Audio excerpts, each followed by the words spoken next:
My guest today on Tales from the Jazz Side is guitarist, composer, teacher, Jay Azzolina. Hey, Jay. Hi.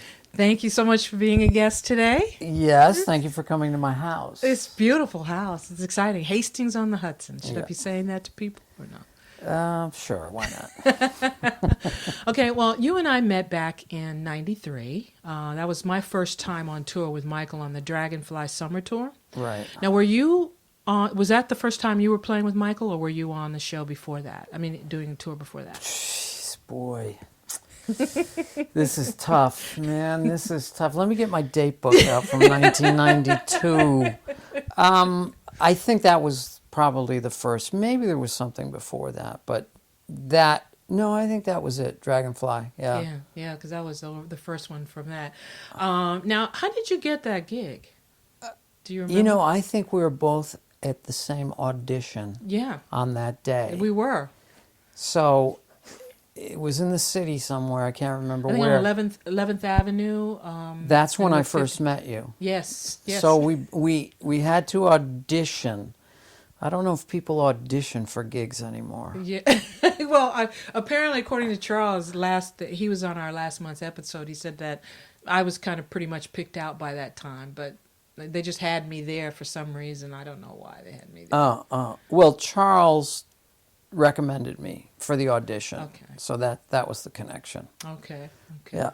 And do you remember that when Sonny Abelardo was passing out the booklets and he was saying, "Okay, cats, the first gig is going to be in Aruba," and I looked over at you and I said, "What's going on?" And you said, "Oh, you're on the Michael Franks tour." Do you remember that? No. No, you don't. Of course, because you have to get your date book out just to remember. Are you kidding? I mean, somebody came up to me recently and asked me something from that period from the 90s, and I just looked like, what? I don't remember that gig, or I don't remember that, or I don't ever remember being in that city. It's bizarre. Yeah, well, that's our memory. You know I had a crush on you back then, didn't you? Did you know that? Yeah, I just had like a little crush on you. It's like, I was like, oh, the little redheaded kid. The guitar player. He's just so cute. Yeah.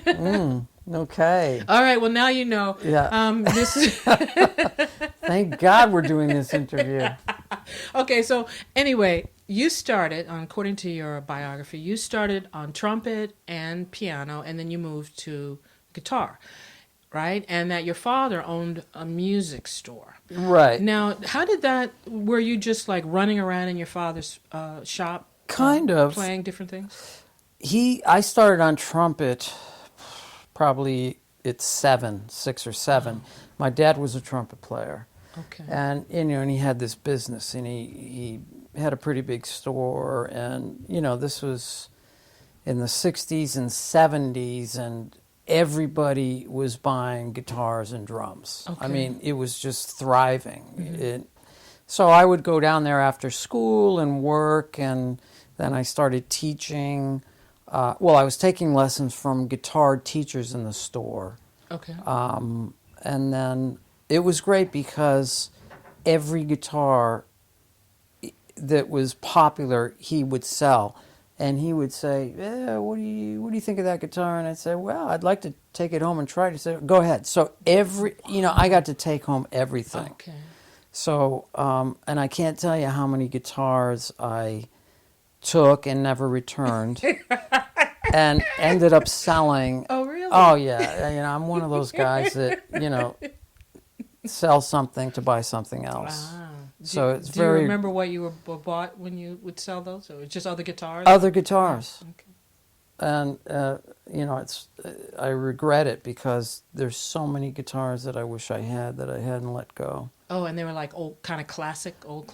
Yeah. Well, they weren't old at that point in time, but if I Right. had kept them, they would have been worth a fortune. But still, there were a couple of guitars that played great, sounded great, but for whatever reason, I thought, well, I should check this out and get this guitar, and I wouldn't keep what I had. Like I said, I would sell it because when I was in college and stuff, I wasn't making that much money working, and I had to sell to buy. Right. Well, So- did your father know you kept a lot of those? Oh yeah. He was cool with He that. was cool He with was it. very generous. Yeah. Okay, well, now you play with lots of singers, and like in addition to playing with Michael, and this is in your bio. You could be Right. correct us if we're wrong. Donna Summers, Yeah. Carly Simon, Ricky Lee Jones, Manhattan Transfers, right? Right. And of Right. course the amazing Sheila Jordan. Right. Yes. Now, I think we started this conversation a little bit upstairs, but not a lot of musicians like playing with singers. And do you have any kind of insight as to why that might be, besides the singers' jokes, those jokes? Well, because you are accompanying them. Pretty. I mean, that's the gig, Okay. and it's not that.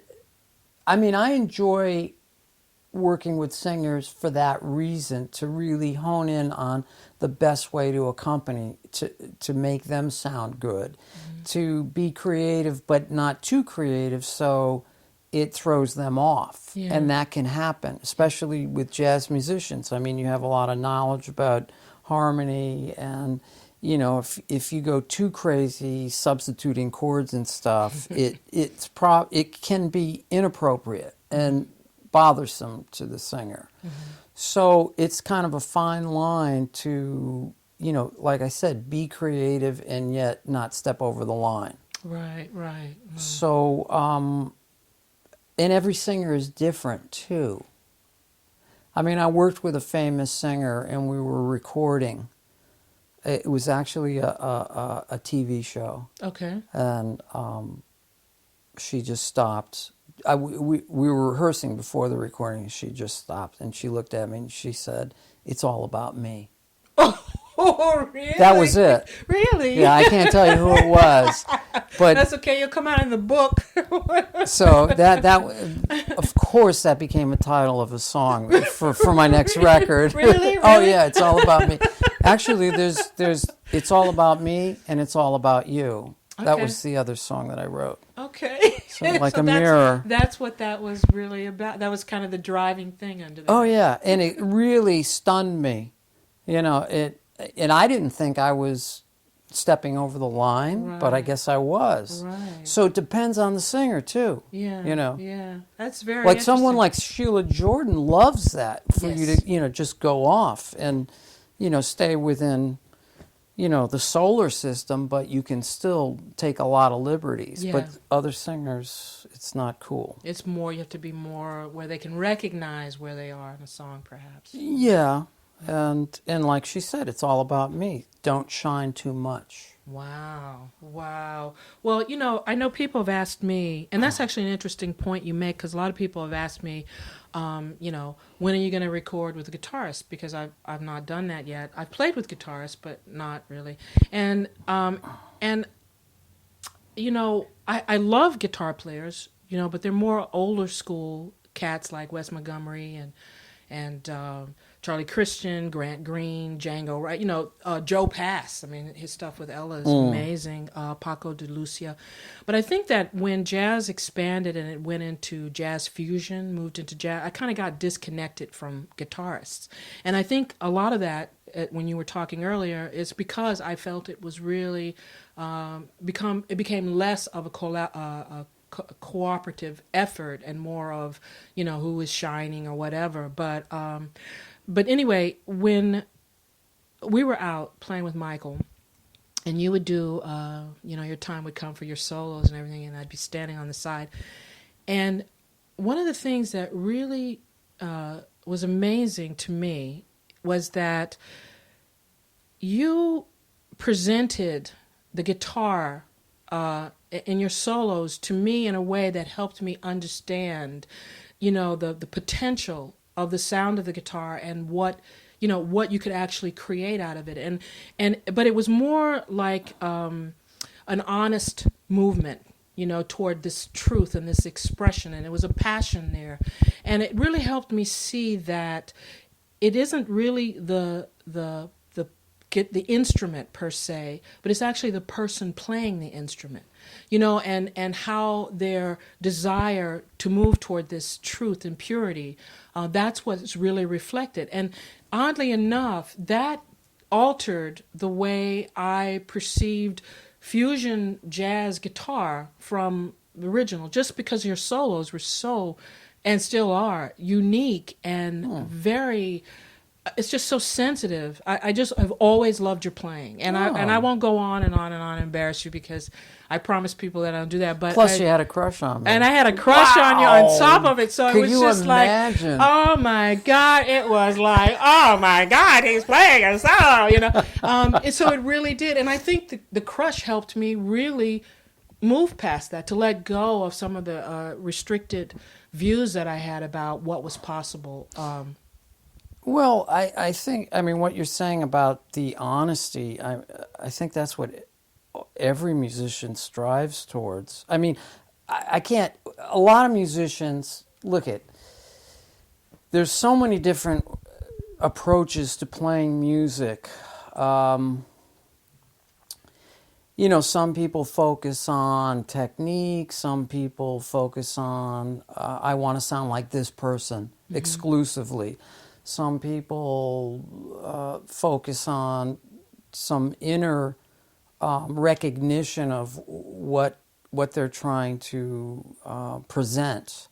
It's, you know, it's more, you know, getting in touch with yourself. So I think all musicians are different, and then there are combinations of all those things. Okay. So, you know, I mean, the musicians that I listen to and I like are the ones that are really telling a story in their own way, not the way someone else told it. And it's really hard to do. Yes. Because so much has been covered since jazz began, since Louis Armstrong, really. You know, so much has been expressed, and in a way it's a regurgitation. I mean, it's very hard to come up with an original way of playing, an original way of phrasing, but I think that's what, you know, that's the essence of it for me anyway, and I think for a lot of musicians. And so I don't know. I kind of lost track of where I was going. Well, what I wanted to, you were talking about, you know, do you think that having played the trumpet influenced the way you phrase in playing the guitar? Absolutely. Because it is very Absolutely. different than like more traditionally. Sometimes people will listen to another guitarist and then they just kind of phrase along that line. But It has, I'm sure, but I don't know how. okay, I have no idea how, but I'm sure it has an influence. And I'm sure listening, you know, for everyone, when you're first exposed to music, that first experience of being really moved by something, that has a profound impact on you. yeah, Like the very first time. yeah, You know, and I can remember those experiences. You know, I can remember my father taking me on gigs, you know, when I Okay. was, you know, just learning guitar and totally learning songs by ear. You know, Okay. he there were no charts or anything. He would play like club dates, we used to call yeah, them, yeah. or they're still called club dates or casuals in Connecticut. And you know, he'd say, just listen, see if you can pick up the tune. And that's what I did. Wow. So, you know, he'd play Gershwin tunes or whatever he was playing, and I had no idea. I just used my ear to try to figure out what the harmony was and stuff, and Yeah. then just play by ear. Wow. So it wasn't until later that I started really reading Okay. and you know, getting into it from that point of view. But initially, yeah, it was all playing by ear. And like I said, you know, those first experiences are really, you know, have an impact. Oh, absolutely. That's when the emotional thing connects to the experience, and it's kind of, it marks into you, into your whole being. Yeah. And so it's like having a lens, a colored lens. And so everything you see now is colored by that experience. Right. Or whatever you perceive, or, you know, Right, a play right. is always covered. And, you know, being exposed to different things at an early age. Like I can remember going to see the Rolling Stones in high school. Oh, wow. And that was an experience that had a real impact. And I remember It was an outdoor concert, and I was in the very front row Wow. because actually my father sold tickets. Oh, I was getting ready And to he ask sold you. he sold a ton of tickets, so we had they Oh. gave him seats, the promoter, and that was an experience. And yeah, I think it had an impact on me hearing that kind of music and seeing it. But also maybe a year or two later, when I was still in high school, I went to see Miles Davis. Oh. Now that had a really deep, profound experience on me, which kind of, I think, pointed the needle in the direction of jazz. Okay. I dug singing the Stones, and I Yeah. liked that music, and I played that music as a kid. But when I saw Miles, I was like in awe. Yeah. The whole thing just blew my mind, and I didn't understand it at that point in time. I just walked out of there with my buddy, and I said, man, I don't understand that music. I don't know what the hell they were doing, but I loved it. Yeah, yeah, I yeah. want to learn it. I want to study it. Yeah. And I think that experience. I think I was driving. I remember driving to Smith College. It was at Smith College up Okay. in Massachusetts. Yeah. And so I was probably a junior, Okay. because we drove up there, and I remember I was sitting right next to the sound guy. The guy was, up in the balcony, yeah, that's sitting right next to him. And I'll never forget, I saw the promoter come over to give the sound guy the check for the gig, Oh, Miles's wow. check. Yeah. And I kind of looked at it. Uh-oh. Uh-oh. And then you said, I don't know if I want to be a jazz musician. Yeah, no, it was surprisingly low. Yeah, hello. Yeah, I That's was. what I'm saying. You should have I was immediately like- said, let me get into it the was- Rolling Stones. It was $5,000. Wow. Around what year was that, though? This was in the 70s, early 70s, Yeah. Yeah, that's not a lot. or late 60s. Yeah. Yeah. And, it was Jack DeJohnette, and I think Dave Holland, Keith Jarrett. Oh, wow. Yeah. Wow. And it wasn't the fusion thing. I forget what stuff they played, but what I really remember was they took a break, Okay. and Keith picked up a tambourine. He was playing tambourine in the tune before the break. Okay. So Miles ended it, and he kept playing Oh. the tambourine. Okay. And everybody walked off stage, and he played a tambourine solo for 15 minutes by Really? himself. And then finally somebody came and said, we're on a break. And I said, wow, this is insane. Wow. Yeah, it was great. It was musical, too. It was kind of... It was amazing. Wow. It was amazing. No one's ever told me that this cat played tambourine. No Yeah. one's ever said that. Yeah. I mean, Yeah, Keith. Okay, well, speaking of all these great musicians, Michael Urbaniak. Urbaniak. I could never pronounce his name. Herbie Mann, Yeah. Jaco Pastorius, Kenny Werner, Werner. Yeah. Rob McClure. Yeah. All these different types of, different range of musicians and their approach. And of course, you were known, a lot of people know you from your Spyro Gyra days, Right. with the jazz fusion guitar, right? Right. Now, you moved through all these different phases. I think at one point they were talking about acoustic jazz with John Patitucci. So how did that progression come about? Was it based on this type of your experience with that Miles Davis, or was it way after that, or that you kind of moved more from fusion to more acoustic?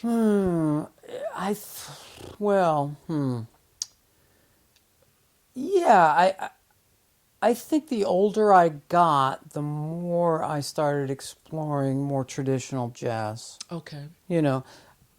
I didn't really start listening to Wes Montgomery till I was much older. Oh, interesting. So and Grant Green, Right, Wes right. Montgomery, Joe Pass, Kenny Burrell. Yeah. When I was in college, I was listening to Mahavishnu, yeah, McLaughlin, yeah, and Tony Williams' Lifetime, and Bitches Brew and stuff like that. Okay. Not so much traditional jazz. So it didn't happen till later.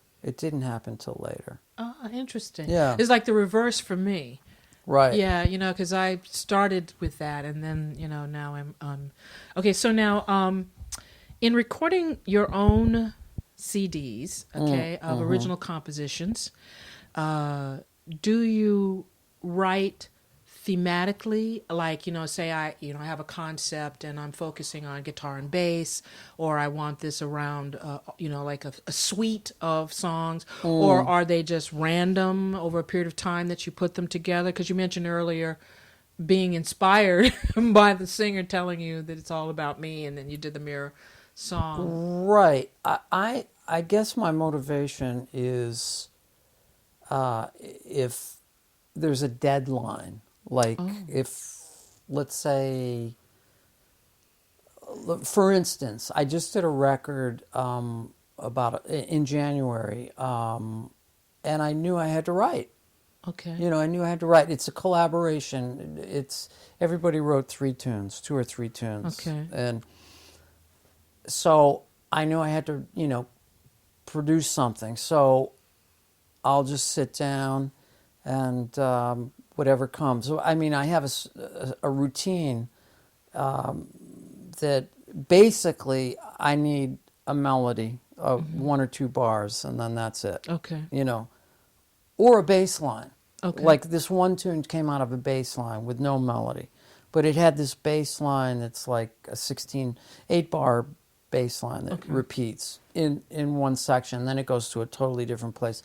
So I just need one or two bars of something to, like, kick it off. Oh, interesting. Yeah. Yeah. I don't think long term, like, I want this tune to, be 32 bars and have this section and this, it's really, it starts with a little germ, and then that germ expands. Okay. Yeah. Okay. And I try to use, that information from those two bars over and over, kind of manipulate it around. And it's interesting because after it's done, to go back and look at it, you see, wow, like unconsciously I did this, Right, or this right. happened and that happened.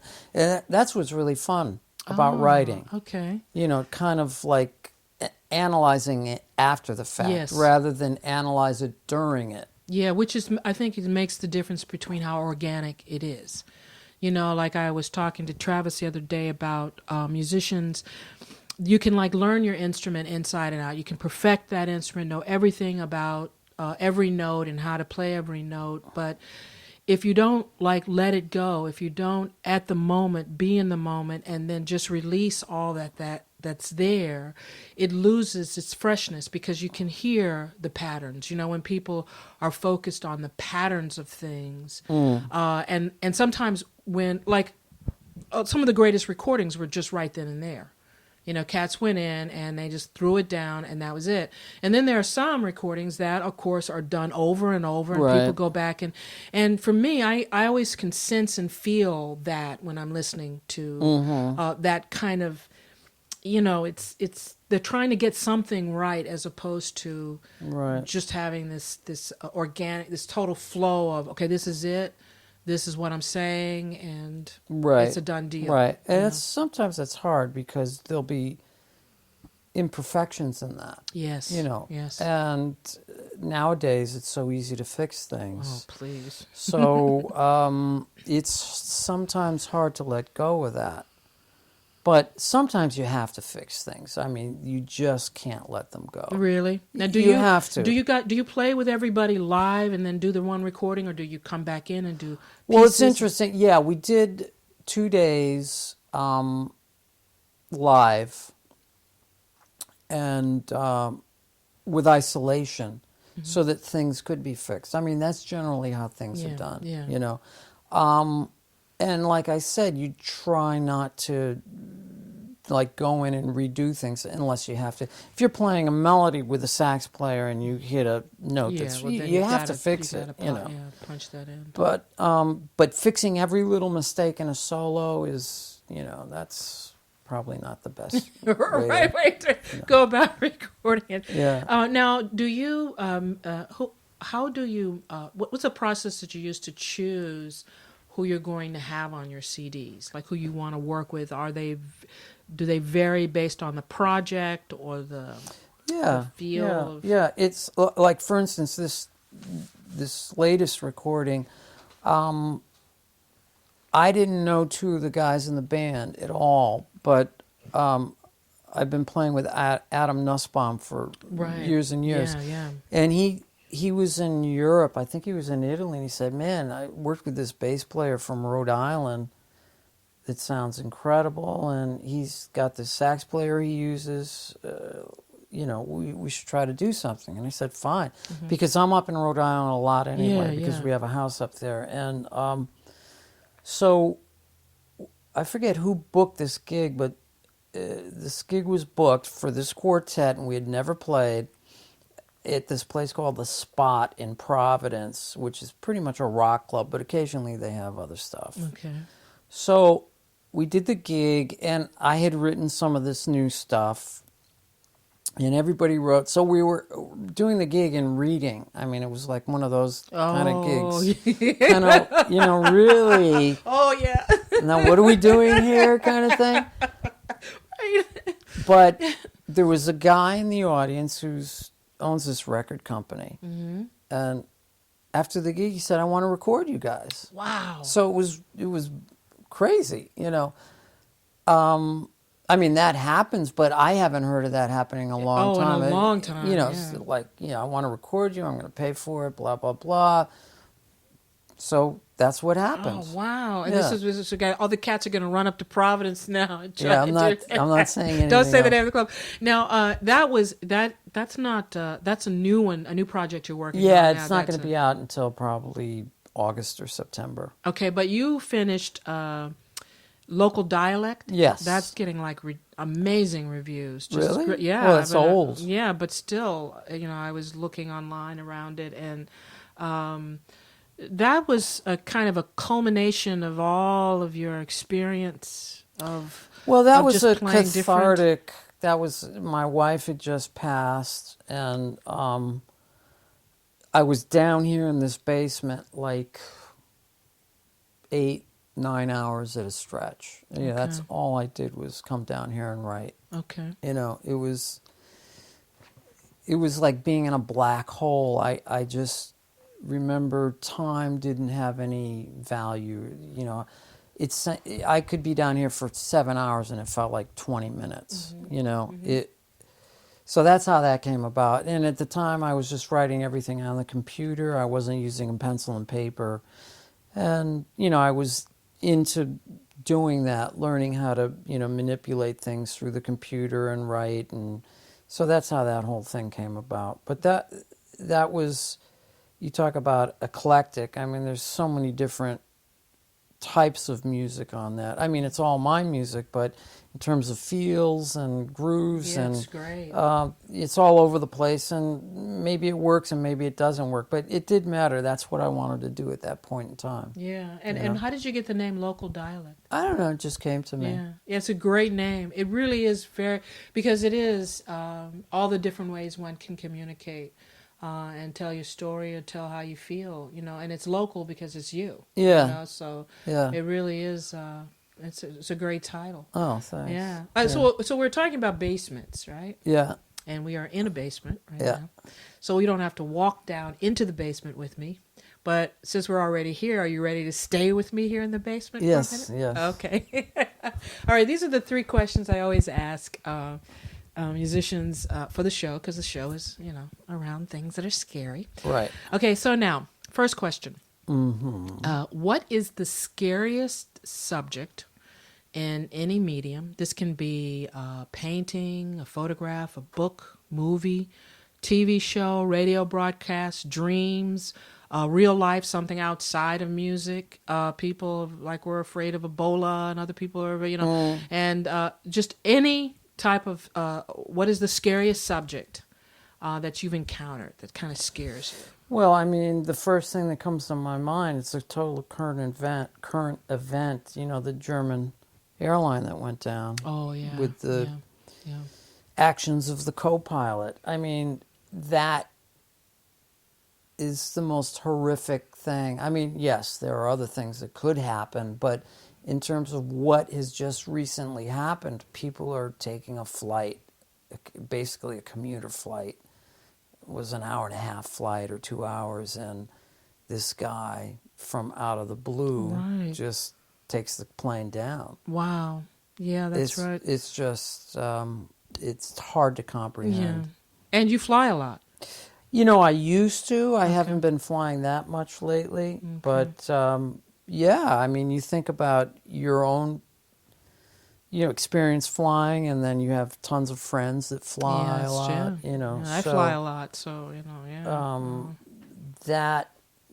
that's pretty scary. Yeah. Okay. All right. So now the second one is tell us about someone you have worked with who was a little frightening to you, but in a good way. Do I have to mention the name? You don't have to. You can, but it's a good way. So it's not like it's a bad thing. You're not really, saying anything bad about them. Repeat that question. Okay. For $200, Yes. tell us about someone you have worked with who was a little frightening to you, but in a good way.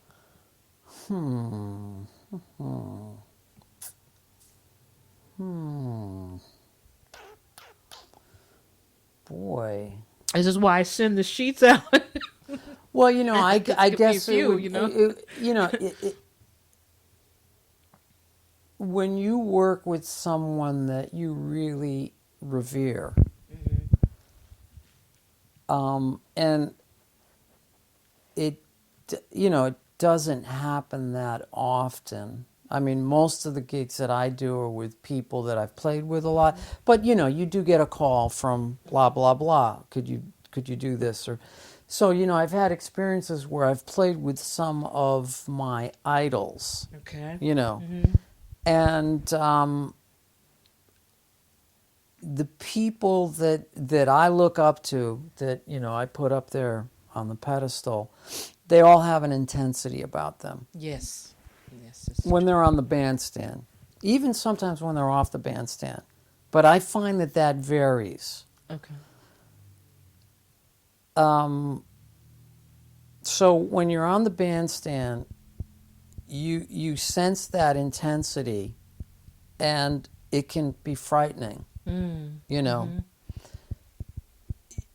So you have to learn how to deal with that, so that it doesn't overwhelm you. Okay. So that it affects what you're going to do. You don't want that to happen. Right. So how do you do that? Yes. You just have to forget about it. Okay. You acknowledge it, you see it, you perceive it, but then you have to let go of it. Otherwise, you'll be handcuffed up there. Yeah. When you're trying to play and have an element of fear, the creative highway closes down. Yeah. It just shuts down. It goes to one lane, because then it becomes more of a physical thing, because you may tense up or whatever. So just the physicality of playing changes if you're tensing. Yeah. So it's terrible. Wow. It's terrible. Yeah. So you just somehow have to forget about it and deflect it. Yeah. And were you able to do that? Well, that's debatable.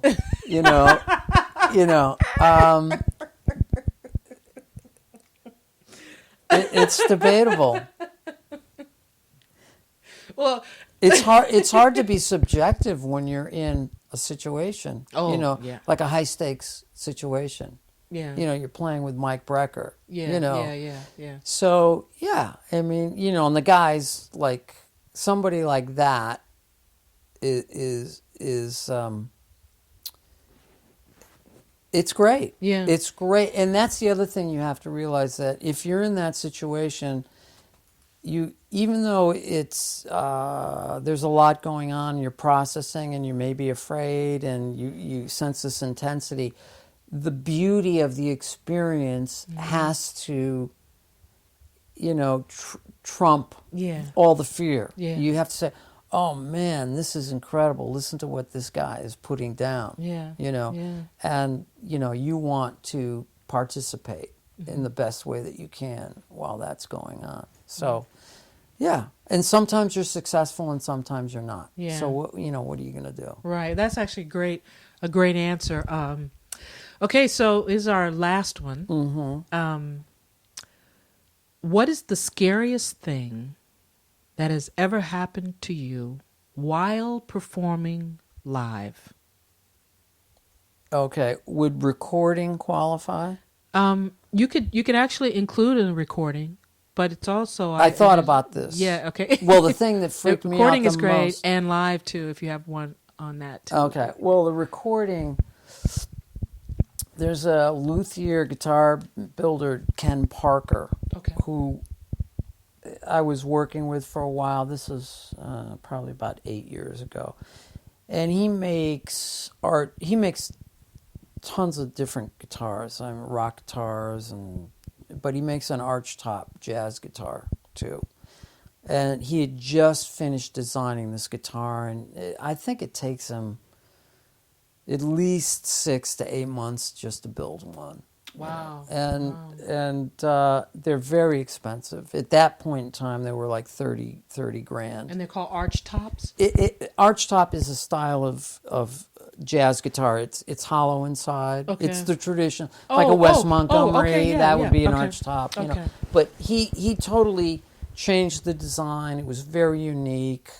I can't even begin to describe the way he built it, but it was really unusual and very delicate. Okay. So he lent it to me to do this recording. He lent it to me. I went up there and I said, "Oh man, I'll be really careful with it, man. This, all the time I got 30,000 in the back of my head. Man, I got to be really careful with this. Be sure that case is good. I don't want, yeah, there.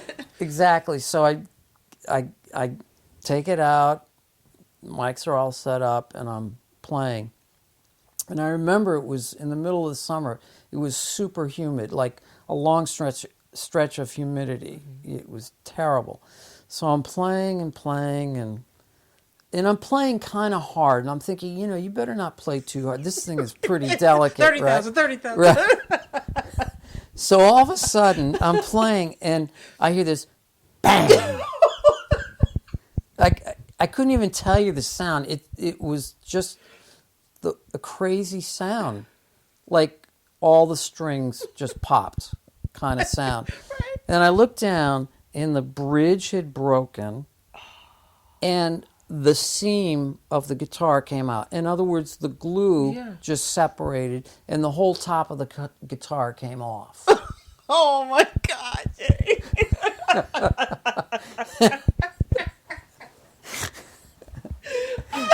It was terrible, man. Oh, what yeah. did you do? I just looked at it. I remember just looking at it for at least 5 minutes, like with my mouth open and like really, but I had a panic attack. I was like, what the hell? I had a panic attack. So after I finally composed myself, I got on the phone and I called him. And I told him what happened. Dead silence on the other end. My God. For about 10 seconds. Right. And he said, don't worry about it. He's a nice guy. Oh, okay. Nice guy. Okay, yeah. So I brought it back, and he had to glue it up. Yeah, what did you use something else? You had to use something else instead. Was this recording? This was a recording, right? You were recording with it. Yeah. So you had to pull like. Well, no, I think it ended after that. Oh. I just said we're done. Yeah. A lot of ends. So, but I remember bringing it back to him, and he was cool. It was fixable. Yeah. Yeah. Because it's, with the glue coming, it wasn't like you snapped the neck of it or. No. I think I don't know what he did, but, it was already sold. That's the other thing. So yes. He was lending it to me to do some recording. That actually someone else had brought already. Yeah. He was going to ship it off to some gazillionaire somewhere, I think. Yeah. Oh wow, that's Because great. jazz musicians can't afford that. No Yeah. way. No, but they want to play on it though. Yeah, Yeah, but they exactly. can't. It's true. So that was kind of freakish. Yeah. And so did you have an experience where you were actually like on stage and you are, something happened and it just freaked you out and there wasn't anything you could do about it because you were right there live in Yeah, front of a yeah, bunch of people yeah. This happens probably frequently? often Right. with people, but it was what comes to mind. I was doing a gig with a really great band. I was really fortunate. It was John Patitucci's band, and Billy Hart was playing drums, Oh, yeah. and George Garzone was Oh, playing. yeah. I think we were down in Blues Alley Okay. in Okay. D.C. And it was a new band, and I think this was a while ago in the 90s, and it was pretty new music. And, George is playing tenor, so he's, for the most part, playing the melodies, Yeah, on yeah. all the tunes. So it's Right. all original stuff and complicated stuff. Mm-hmm. So we're at the gig, and there's no George, right? Okay. John's on the phone. George. Where are you, man? So he finally We gets start hold of 5 George. minutes. He said, I thought the gig started tomorrow night. Oh. So he's up in Oh, Boston. wow. So it was, all right, now it's trio. Yeah. And you got to play the You. heads. Right. Guitar, Mr. Guitar Man. That's right. Having not really scoped them out Yeah. because, Yeah. that wasn't what I was doing. Right. So that was kind of scary. Yeah, that definitely is. It's like we always talking about. I always talk about that dream where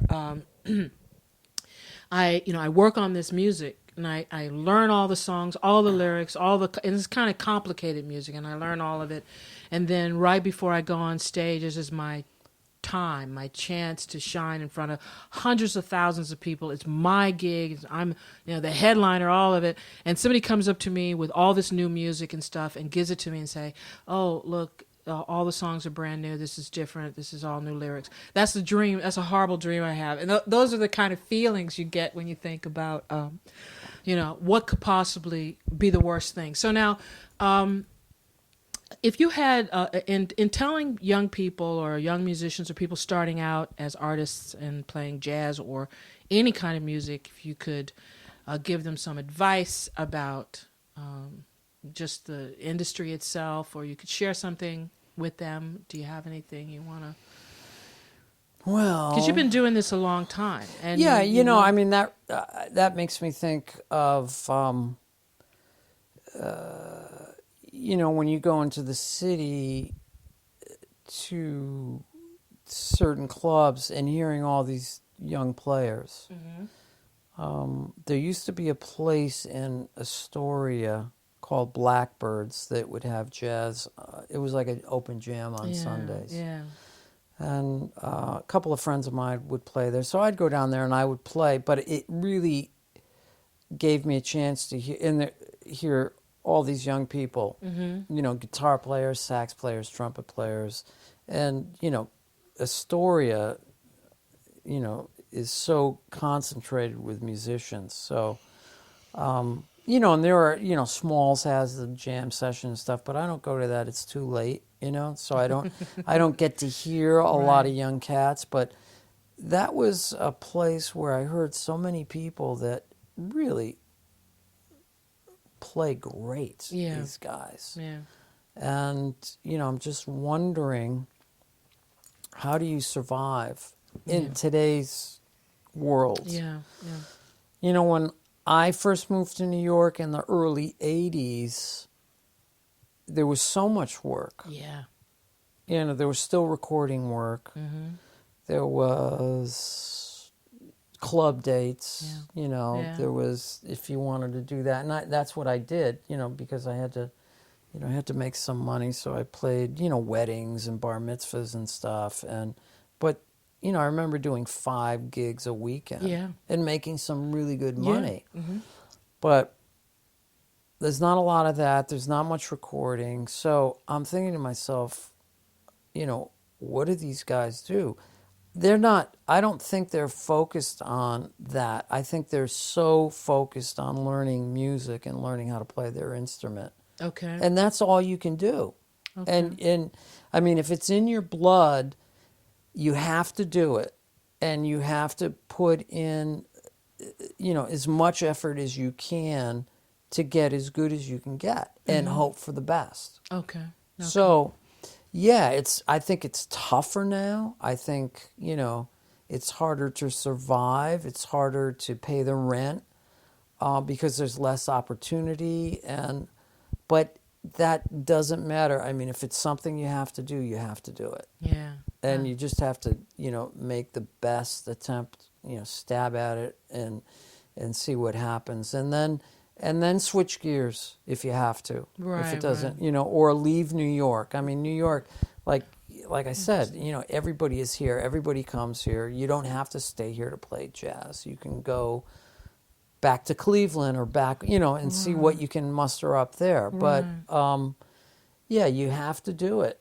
And hope for the best and be positive about it. Yeah. And it's hard because you have to really have a lot of confidence in yourself and faith in yourself. Mm-hmm. And sometimes that's difficult, to maintain that. Yeah. Yeah. That's very true. So, you get into a network and you have people that support you and, Yeah, just get out there and meet people and stick with it. Really make and don't stay in the closet too long, practicing. Yes, okay. You have to get I mean, I did that for way too long. Oh, really? Just more, in the basement, right? Practicing and I'm not good enough to get out there and do this or that. You have to have that experience and get the experience to improve, and just, go to the jam sessions and sit in and fall on your face and learn from that. Yeah. You have to do it rather than, stay home and practice until you think you're good enough to do that. Right. Because you're never going to know until you get out there. You don't know if you can ski or skate until you get up there and really, Wow, that's great. Well, thank you so much, Jay. Yes. For doing the show. This was fun. It was fun, right? Very much. Yeah, and I didn't do all the talking, right? 80%, but that's fine. It's your show. I didn't do 80%. Okay, but anyway, I got to have you back, especially when you do the new album comes out. Right. Or CD now. Yeah. Okay, well, that wraps it up for us on Tales from the Jazz Side.